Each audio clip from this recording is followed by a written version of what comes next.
Happy morning, students. Now we are going to talk about this lesson understanding and secularism.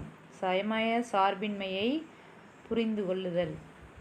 Learning objectives: to understand the meaning of secularism, to know the importance of secularism, to develop the appreciations of the right guaranteed in the Constitution, to analyze the importance of secular educations, and last one to discuss the constitutional provision related to secularism.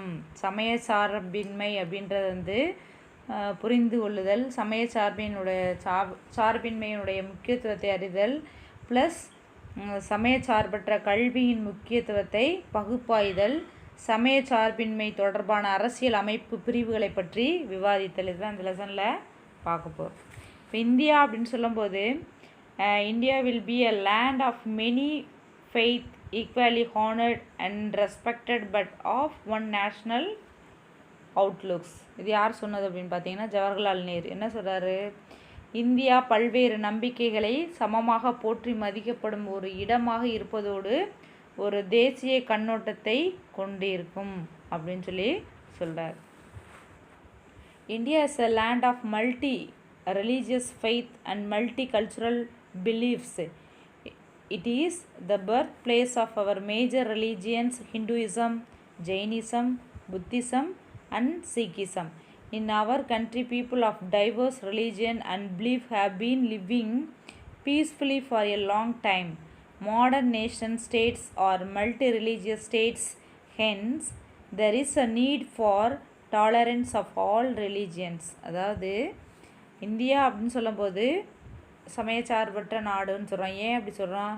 பல சமயங்கள் இங்கே இருக்குது, பல பண்பாட்டு கூறுகளை கொண்ட நாடாக இருக்குது. அது மட்டும் இல்லாமல் சமண சமயம், புத்த சமயம், சீக்கியம், ஹிந்து, இந்த 4 பெரும் சமயங்களின் ஒரு பிறப்பிடமாக வந்து இந்தியா வந்து இருக்குது அப்படின்னு சொல்கிறாங்க. அப்போ நம்ம நாட்டில் பல்வேறு சமயங்களாக இருந்தாலும் சரி, நம்பிக்கை கொண்ட மக்கள் வந்து நீண்ட காலமாக அமைதியாக வாழ்கிறாங்கன்னு சொல்கிறாங்க. அப்போ நவீன தேசிய நாடுகள் அனைத்தும் பல சமயங்களை கொண்டிருந்தாலும் அனைத்து சமயங்களையும் சகித்து கொள்ளும் தன்மை அப்படின்றது வந்து இருக்குன்னு சொல்கிறாங்க. The concept of secularism is aimed at creating a society in which people of religious beliefs or people who do not belong to any religion can live together in harmony and peace. அதாவது அமைதியாக எல்லா சமயத்தை சார்ந்தவர்களும் சமயத்தை சாராதவர்களும் இருக்காங்க. ஆனால் என்ன செஞ்சுருக்காங்க? அந்த அமைதியாக ஒரு எல்லாரோட சகோதரத்துவத்தோட ஒரு பீஸ்ஃபுல்லாக வந்து வாழ்கிறாங்க அப்படின்னு சொல்லி சொல்கிறாங்க. ராஜாராம் மோகன் Roy, Sir Syed Ahmed Khan, Rabindranath Tagore, Mahatma Gandhi and P.R. Ambedkar were some of noted individuals held high in public records who contribute towards the spread of secularism in the various spheres of Indian society. Rajaram மோகன் ராய், சர் சையத் அகமது, ரவீந்திரநாத் தாகூர், மகாத்மா காந்தி, அம்பேத்கர் போன்ற தலைவர்கள் அப்படின்னு சொல்லும்போது இவங்க வந்து தனி நபர்கள் இந்திய சமூகத்தின் பல்வேறு நிலைகளை வந்து சமய சார்பின்மை நிலைநாட்ட வந்து பங்களித்துள்ளார்கள் அப்படின்னு சொல்லி சொல்கிறாங்க. அப்போ இந்தியா அப்படின்னு சொல்லும்போது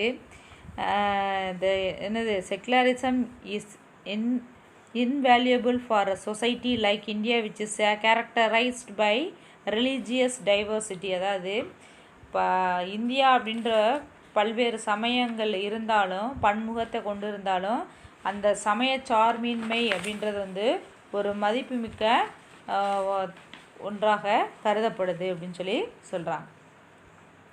வாட் டஸ் செக்குலரிசம் மீன்? அதாவது சமய சார்பின்மை என்பது எதனை குறிக்கிறது அப்படின்னு சொல்லி பார்த்தோம் அப்படின்னா, இந்த சமய சார்பின்மை அப்படின்னு சொல்லும்போது secularism means an attitude of tolerance towards other religious and peaceful coexistence of citizens belonging to different faith.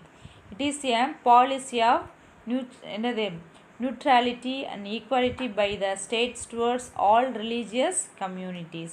சமய சார்பின்மை என்பது பிற மதங்களின் மீது சகிப்புத்தன்மை, சிறந்த அணுகுமுறை, வெவ்வேறான நம்பிக்கைகளை சார்ந்த குடிமக்கள் அமைதியாக ஒரே மனப்பாங்கோட வாழ்வதாக. இதை தான் வந்து என்ன சொல்கிறாங்க, சமய சார்பின்மை, அதாவது நடுநிலைத்தன்மையோட காணப்படுவது.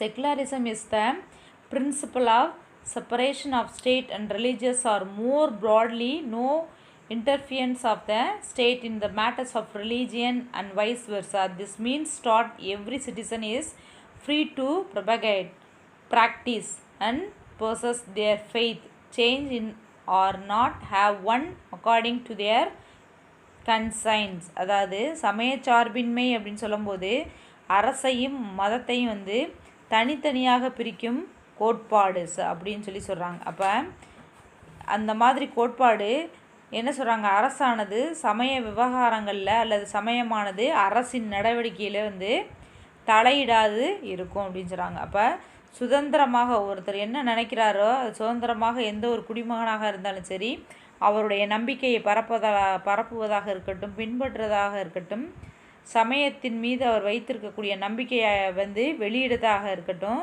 இதெல்லாம் வந்து என்ன சொல்ல மாற்றிக்கொள்ளாமல் வந்து அவர்கள் இயல்பாகவே அதை வந்து இருக்கக்கூடியது அப்படின்னு அதை தான் வந்து சமயச்சார்பின்மை அப்படின்னு சொல்லி சொல்கிறாங்க.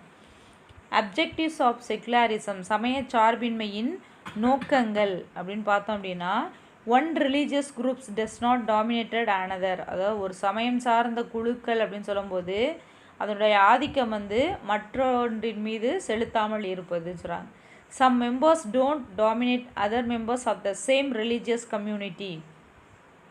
ஒரே சமயத்தை சார்ந்த சில உறுப்பினர்கள் அதே சமயத்தை சார்ந்த மற்ற உறுப்பினர்கள் மீது ஆதிக்கம் செலுத்தாமல் இருப்பது.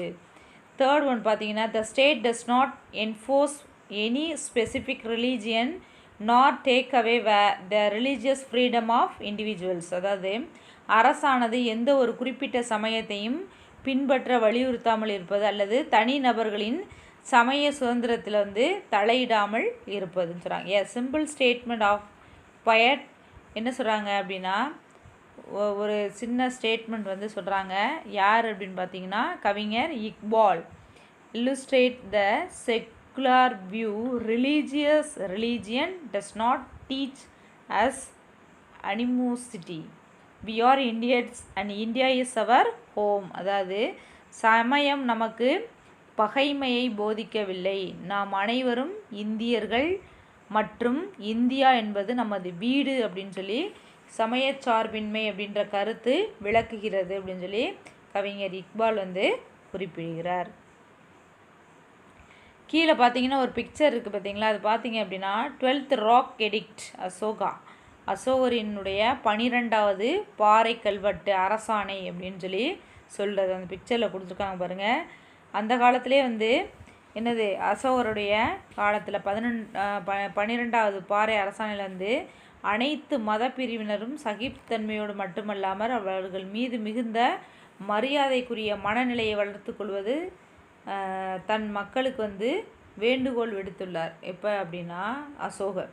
Emperor Ashoka was the first great emperor to announce as early as 3rd century. 3ஆம் நூற்றாண்டிலேயே அவருடைய கல்வெட்டில் என்ன செஞ்சுருக்காரு, அந்த மாதிரி வாசகம் வந்து பொறிக்கப்பட்டுள்ளது அப்படின்னு சொல்லி சொல்கிறாங்க. அதாவது in his 12th rock edict, Ashoka made an appeal not only for the tolerance of all religious sects but also to develop a spirit of great respect towards them அப்படின்னு சொல்லி சொல்லியிருக்காங்க.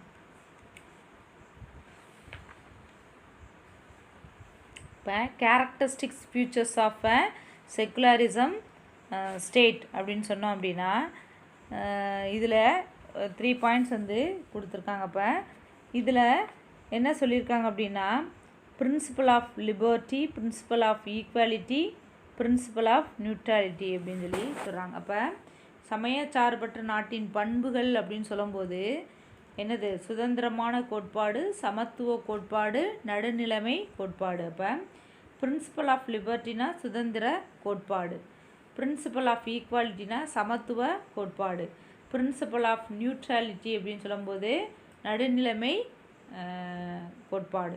அப்போ பிரின்சிபல் ஆஃப் லிபர்ட்டி அப்படின்னு சொல்லும்போது the state permits the practice of any religion, எந்த சமயத்தை பின்பற்ற வேண்டும்னாலும் அரசு அதற்கு அனுமதி அளித்தல் அப்படின்னு சொல்லி சொல்கிறாங்க. இது வரைக்கும் இருக்கட்டும், நம்ம நெக்ஸ்ட் கிளாஸில் பார்க்கலாம் மீதம் உள்ளது. Thank you students.